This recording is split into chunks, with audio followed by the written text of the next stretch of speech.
excellent panel here today. These are all early stage VCs who have backed some of the most prominent, I would say, fintechs in India as well as across the world. They have a lot of depth of experience. So today we're going to ask the smart money, where the smart money is going. We hear that everything that needs to be done in fintech is done. We heard that narrative. And we also hear that we are entering the AI era. So I think what I'm going to do is ask each of these gentlemen to briefly introduce themselves. Mention the company that they are most excited about, that they think is the smart money correct. And then we can. Wow, okay, good start. It's interesting when the smartest person on the stage says the rest of us are smart. But I'll take the compliment. So my name is Rahil. I'm one of the managing partners at Accion Ventures. We're an early stage fintech for inclusion investor. We're a global investor. Now we've been doing this for more than a decade. We invest in emerging markets broadly, LATAM, Sub-Saharan Africa, MENA, South Asia, Southeast Asia. We also have a small US allocation. And the team is global. I'm based in India. I'm here in Mumbai. I think to your first question, I mean, it would be impossible for me not to take TBX as where the smart money is going. I think as an investor in this, but more from a theme perspective, I think fintech infra is definitely an emerging theme, not only in India, but I think globally, which is really transforming what financial services and fintech is going to look like and building that backbone for the next era of entrepreneurship. Quickly about myself, I am Abhishek Singh. I am principal at Riverwalk Holdings. We are an early stage venture capital fund where I lead investments across financial services and manufacturing. We were the earliest backers in the likes of Verza, which was acquired by Procure, Silent, which is a Singapore-based AML platform, and multiple others. In terms of where smart money should go, I mean, in terms of the company, of course, I mean, TransBnk has been very kind to invite me, so I will take their name. But I think I will keep a longer answer for maybe reserved for the later part, where I talk about what are the other revenues where I see smart money can kind of really enter when it comes to fintech infra, and very specifically talk about kind of OpEx and services running for banks and financial institutions. Hello everyone, I'm Harsh. I'm the principal with Flourish Ventures. Flourish is a global fintech fund which invests across markets. We invest in 4 large markets, which includes US, LATAM, Africa, and Asia for us. Asia largely is Southeast Asia and India, and I focus a lot of our Asia work for the team. Flourish is an $850 million fund. It's evergreen capital and looks to back fintech founders from seed to Series B. It would be a question for all of us here. Smart money should have followed TransBnk, and probably is following TransBnk.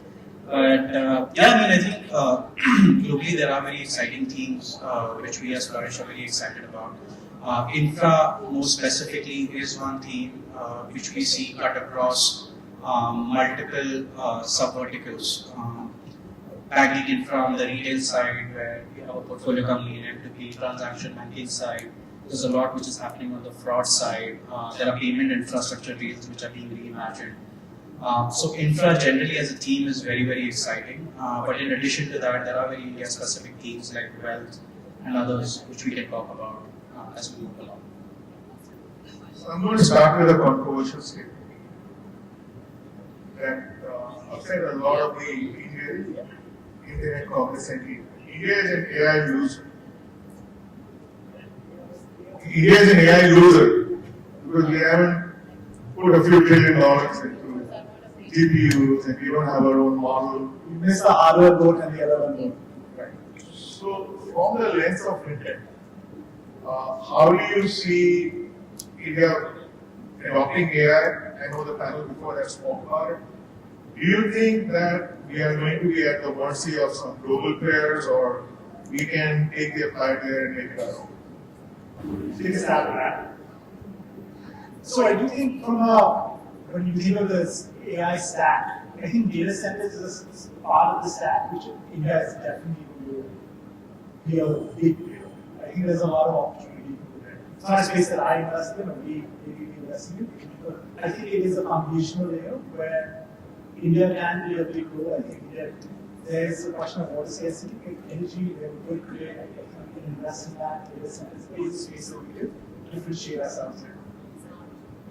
Coming to the sort of the chips in the LLM layer right now, LLM is a question mark in my head. I'm also not the expert on this, so it's not my pay grade. But I think at the application layer, India does have a very, very good. Thinking of it from like a nation perspective, at the application layer, are you still capturing all the value, or are the tokens being monetized by somebody else? Is a separate conversation. But I do think from a revenue perspective, and there is margin to be made there. I think the application layer, India is unique because of the market size and the ability for us to be building things for India only. That differentiates us a little bit from other markets. The other opportunity is in more localized versions of this. And if you look at voice AI, video AI, I think that's definitely a really emerging space. I know all of us have been looking at that in different aspects. So it is a very interesting space. You can build a really big business just in red tech. Again, that's an application layer. Because India is a large enough market to do that. You might not be able to do that in some of the other smaller markets. And there are other large markets in Europe, Japan, all of these are big as well. But India can play a big role. I mean, there is the whole aspect of AI user build. Indian IT services stocks are getting hammered.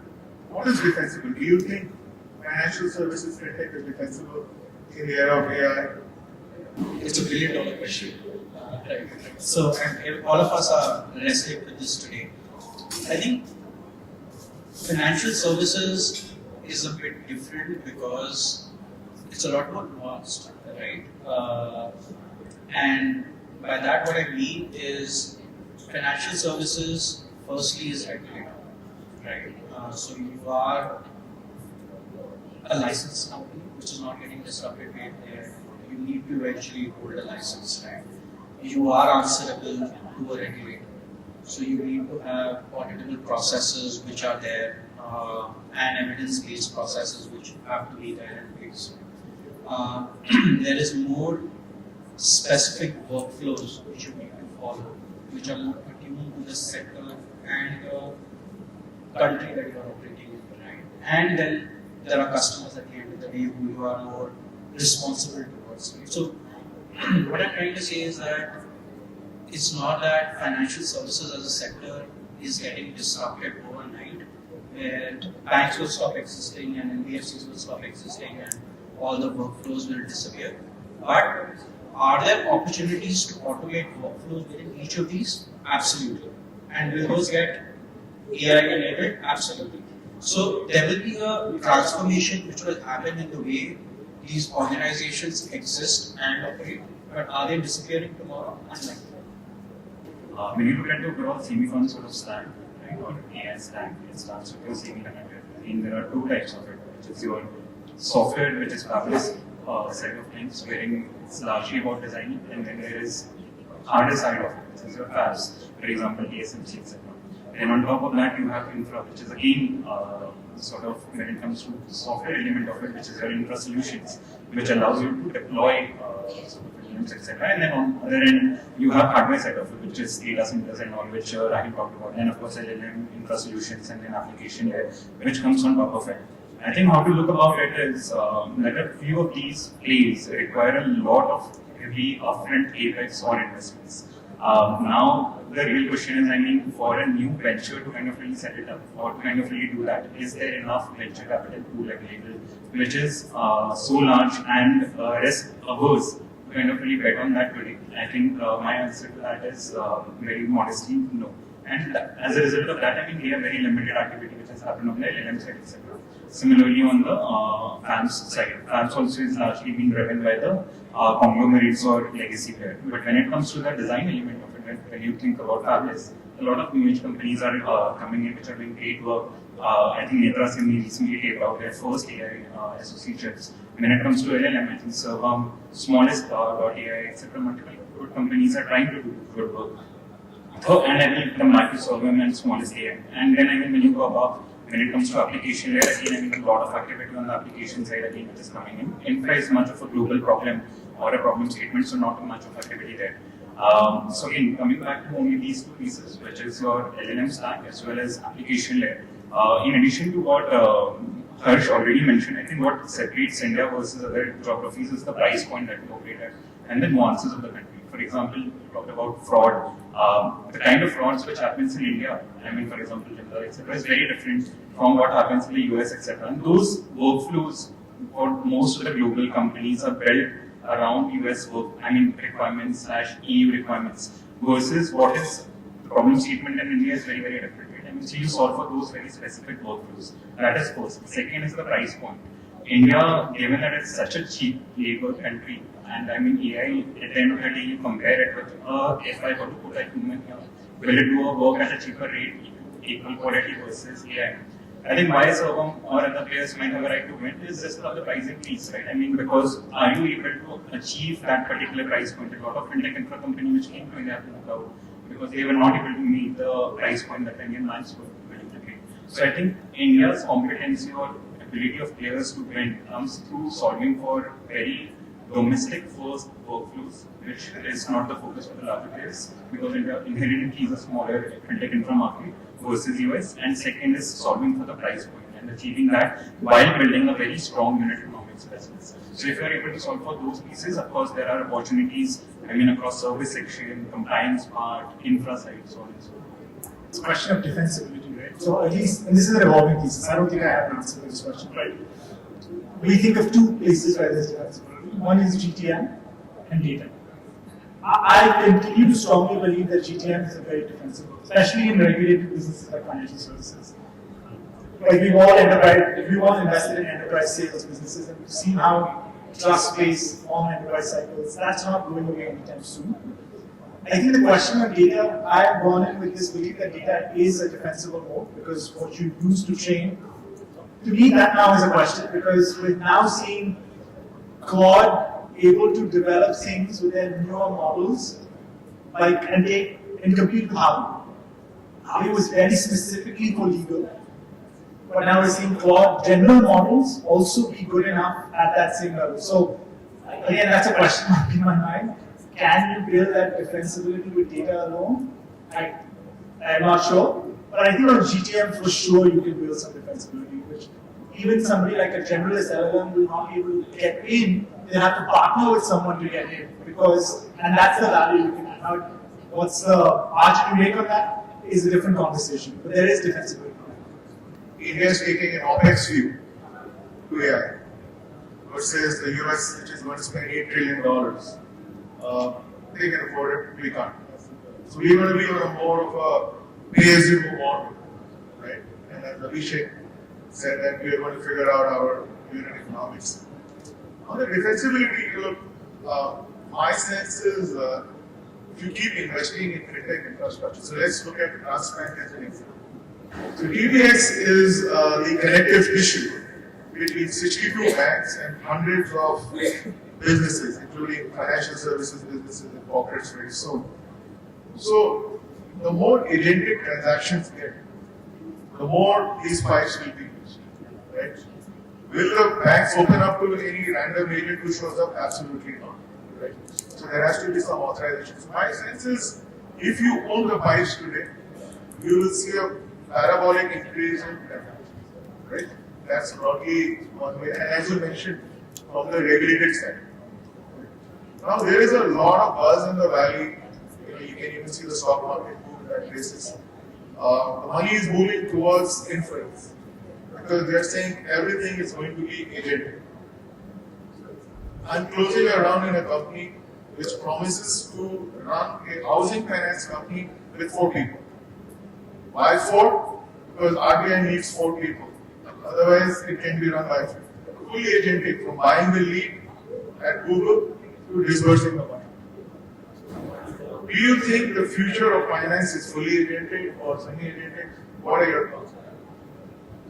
How radical is this? Is it going to be like a Waymo?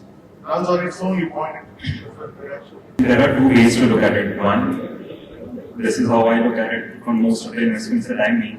The first, is there a revenue and a profit pool available? Fortunately for Fintech Infra, you can answer it very clearly. Like, I mean, HDFC spent 4,500 crore every year on technology products. And so does so many other banks. So I mean, revenue pool, profit pool, etc. is already available on day zero. The subsequent question is, are current infrastructures really relevant for the next decade of the users which are coming onto the platform? And the answer is, I mean, absolutely no. Because in my honest view, I mean, most of the solutions which were adopted in 1990s or 2000s, even as core banking systems and on top of that applications like, were built for batch processes, wherein your end, even for the most personalized use cases, as feminist personalized offer that they are giving to me is almost in millions. I mean, your end is never much. But my product belief is maybe a year, I mean, a decade or a couple of decades from now, how the consumer set is evolving, and once Gen Zs and Alpha become the major adopter of the banking and financial services, your end needs to reduce to one. Now, is that something which is possible by human? No. Is that something which is possible by agents? Yes. So is there a merit to bring most of the activities there? Yes.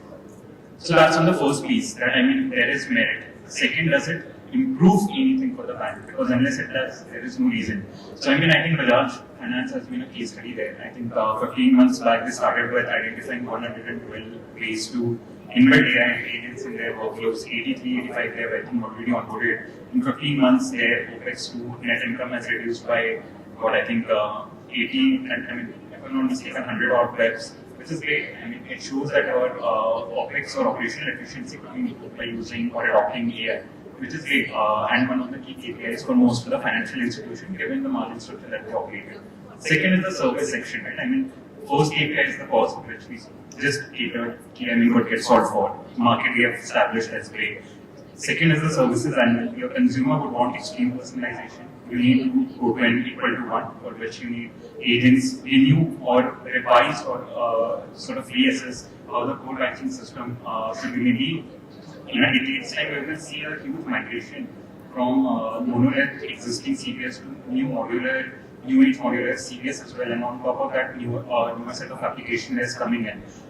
Similarly, when it comes to SMEs, I mean, I think corporate banking, although consumer banking has seen a lot of advancement over the last decade, I think corporate banking is still pretty much broken.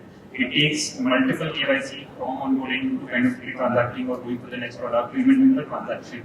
There is so much revenue leakage across the process, time to revenue is so late. That's so much, but we have just to kind of really improve the experience for these SMEs. You can have a SWIFT equivalent in India for SMEs, which again can be created by human, no, AD agents, yes. And the third piece is compliance, right? I mean, once you add digital, AI, and so many jargons, what it causes is that you have to, as a regulated entity, you need to be, regulatorily compliant, as well as ensure that cybersecurity, fraud, etc., those pieces are in check. Now, with the number of transactions and activities improving or increasing, is it possible how existing fraud platforms which used to manually track, and manually do yes and no for identifying a fraud transaction possible in the longest run? No. So you would need agents there as well. So I mean, if someone think of it very first principle way, does AI has a large market? Yes. Just when it comes to fintech infra, does it solve for OPEX and improve cost structure for the banks and financial institutions? Yes. Will it make your users happy, which is banks' users happy, so that they engage more? Yes. Will it make you much more compliant and resilient as an institution? Yes. So I mean, in my honest opinion, there is no reason why it should not work. As I said, if you look across the journey within a banking ecosystem, and loan being one such example, across the entire journey, every aspect of the process as it efficiency actually get optimized or improved using AI, right? From lead generation to login to underwriting, risk assessment, dispersal, and then monitoring, and then obviously post that fraud and Abhishek about a lot of that, so I won't repeat. So I think at each step there will be incremental improvement which will result in a volatile plus customer experience. So I think it's inevitable that banks and every financial institution start adopting AI and implementing these solutions. Right? So the transition will happen. Standing today, it's difficult to say that it will become 100% autonomous, right? Because financial services is also an industry where things go wrong when there are unknowns, right? AI is obviously built on historical data. It manifests or predicts based on what has happened in the past. But as a financial institution, you're also looking for safeguards in terms of thinking about what could go wrong, about the unknowns, what external factors that you're not envisaging, which are not present in data sets, right? So how do you counter for that, right? And then again, as I mentioned, there is a regulator, there is a customer, there are out-of-the-box queries that you would have, there would be situations that you would have to solve for. So I would assume that there will always be a human in the loop. The difference today is that manual processes will become automated and it will become human assisted in the way that humans will be in the loop. There will be a checker or an approver which eventually will be a human, but a lot of the heavy lifting will be done by you. Standing today, that's what it looks like, and probably this will be a journey which will evolve over the next couple of years.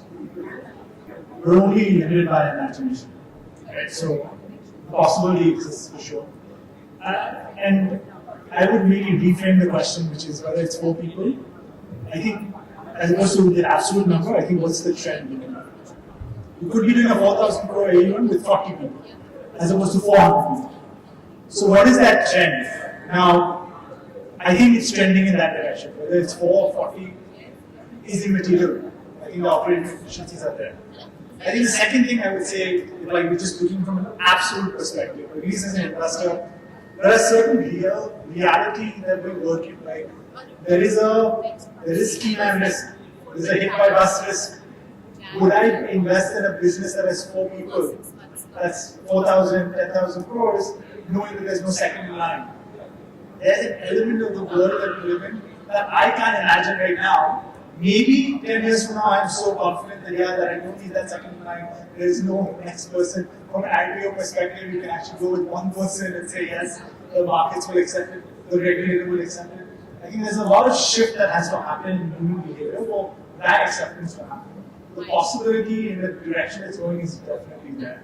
But the rate, question mark, but I think trend line, for sure. So interesting points for all the panelists. Basically, what Harsh is saying that agents will be the makers, humans will be the checkers. What Abhishek is saying is basically AI is going to be used for largely internal efficiency, bringing down your costs. And he's basically saying that I don't think a 4% and can go public. But okay, I think That will be an interesting process for the DRHP and seminar. okay, I didn't show up, sorry, no IPO. There's a lot of discussion around workflows. We've got 5 minutes left, so let's double click on the consumer opportunity. So, do you think every single consumer fintech category will have a redo with AI? And if so, what are you looking out for? See, I mean, when you talk about data, a lot of, so there are 2 sides of it, right? I mean, even today, one is data side of it, second is imagination side of it. When you look at data, for example, in the last 1 year, the number of MFDs accounts which are, SIPs which have been closed versus open. If you look at, do just one-to-one analysis between those accounts which are managed by MFDs versus users directly. I think the number of closures for users run accounts were larger versus MFDs. So I think when it comes to wealth, I fundamentally believe that there will always be a play of AI leverage. AI being used to give personalization, but then at the end of the day, as your AUM kind of really starts to increase with certain platform, you will have certain human who kind of really gives you the comfort that your money is safe with you. I don't think that India being such a trust deficit country and super optimistic as well, along with that, it's possible to have completely AI-driven workflow wherein you are managing real capital of money. For smaller amounts, etc., it's still fine. I think most of the activity, at least what I saw in the early stage ecosystem, has been on that AI-led wealth management piece itself, and some pieces on how kind of the AI could be kind of really run to help you to save based on the kind of payments and the transactions that you make. In terms of what I'm excited about, I think it's AI-led, AI plus human-led new wealth advisory, because I see a real opportunity there. Because you see over the last 1 decade, what has happened is that the salaries of the RMs of the PMS has increased across, has gone off the roof, because of which it's not possible realistically for them to take in anyone with less than 40 crore AUM. Your MLPs are as good as only taking up to 5 crore as the AUM.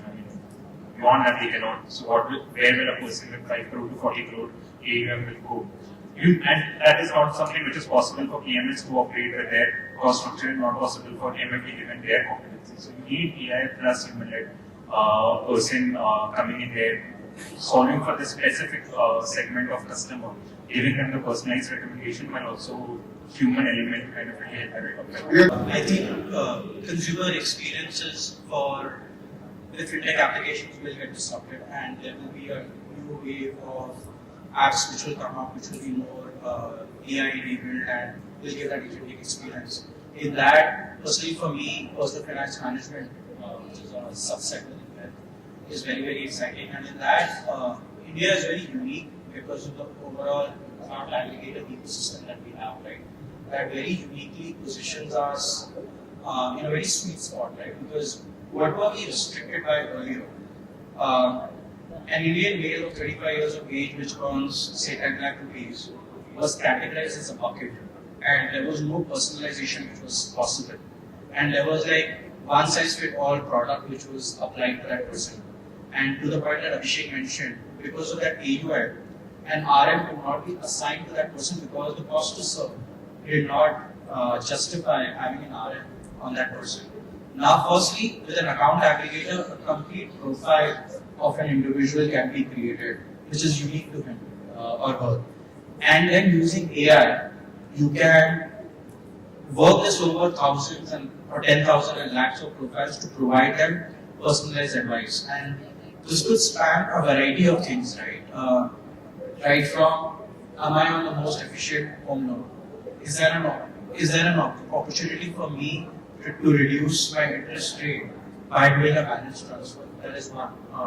Are there opportunities for me to improve my credit score? How is my mutual fund allocation? Am I over-indexed on regular funds versus direct funds? How should I optimize on my tax by booking LTCs? And the examples are multiple. But now personalization is possible because of a combination of AA plus AI, which I think is very, very useful. Fantastic. I think on the consumer side, if you are building AI first wealth tech, please reach out to Abhishek. If you are building a PFM, and he's open to everything. Yes, I think we are in very exciting times. And abhi to party shuru hui, as well as I can see. Thank you very much.